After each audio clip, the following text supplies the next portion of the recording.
Coach. It's good to see you. We'll see you in chapter or something. Oh, for sure. Take care. Good.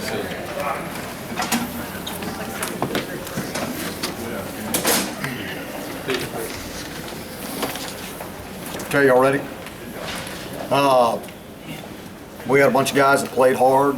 We gave up too many plays defensively, too many big plays. We were much better against the run, which was really good. It gave us a chance. And offensively, we didn't make enough big plays to win a football game. The penalties, 15 penalties, atrocious. I don't know what to tell you. 15 penalties. What do you think the biggest issue is on the offensive side of things? We got a lot of issues. I mean, we're still working on a young offensive line. It's a unit that is a work in progress, and we got a long way to go. I mean, they're not the only problem. I mean, there's a lot of problems. So we got to get much more consistency. I thought Marquise did a really nice job of under a lot of pressure. I thought he made some plays for us when we really needed to. What was the difference for Marquise in the second half? I don't know what you got to tell me. I don't have to tell me the difference in the first and the second half. I didn't pay any attention to what his stats were or any of that.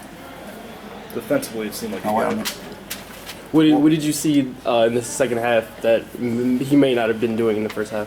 The thing was we tried to run the ball and we weren't successful, in the first half. And when we started throwing the ball and opening up a little bit more, we were able to run the ball, which helped him out. We didn't get quite as much pressure. Defensively, it seemed like you guys, had maybe turned a corner there in the second quarter, stopped them on a few straight possessions. Yeah. What do you think changed in the third quarter when they got it going? They scored. We made mistakes in the back end. I mean, we just made mistakes in back end. You're turning people free. I mean, that's just a mistake. I mean, there's no missed assignment. I'm sure that the call had somebody covering the person, but we didn't execute it. With the freshman quarterback starting for them, was the intent to come in and try to make them one-dimensional, stopping the run, making him pinch with his arm? Yeah, we wanted to stop the run, and I thought our guys did a really good job of that, and try to make him beat us with his arm. And I didn't foresee that we would just turn people loose. And he did a nice job taking advantage of it. The kid's a good player now. He's going to be really good. A lot more hats to the ball, but 2 plays. Yeah, 4 guys be there. 2 plays in the first half. 2 big plays in the first half. Other than that, it's you've played really good in the first half, and then you give up too many big plays. How would you characterize your issue in the secondary and covering the long ball and stuff up the middle? How would I characterize it? Yeah, is it dire right now? 70 points or 120 points in 2 games. Is that dire? Yeah, I'm not looking at the last week's game. I'm looking at this game, and we had too many mental mistakes to turn people loose. So I don't know whatever words you want to use. You guys were down 20-0. You did come back, show some fight. Is there anything? Yeah, we like I said from the beginning, we had guys that fought the whole game. I mean, we had guys that were busted their rear ends the whole game. I mean, and there was no. Lack of confidence or anything like that. These guys had plenty of fight in them, and they fought the whole way. And when we gave up a play or didn't make a play or we were frustrated, they just kept fighting, and they were positive. And we made a few things happen, but we just didn't make enough happen. And you got to give them credit. Coach, along those lines, you said earlier in the week that you wouldn't know how they respond until Saturday. Were you happy with the effort? Oh yeah, I was happy with the way they responded, and I was happy the way they practiced all week. I mean, they came out with great energy and practiced all week, and they came out in the game and played hard. And I really never questioned that would happen.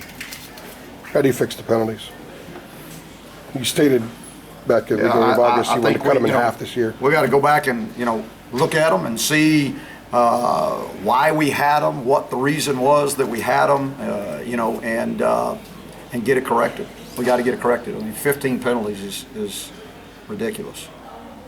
Defensively, where's the confidence level at defensively for those guys in there after that? I mean, I don't think there's a lack of confidence. There were too many missed assignments in the back end. I mean, that gave up the big plays.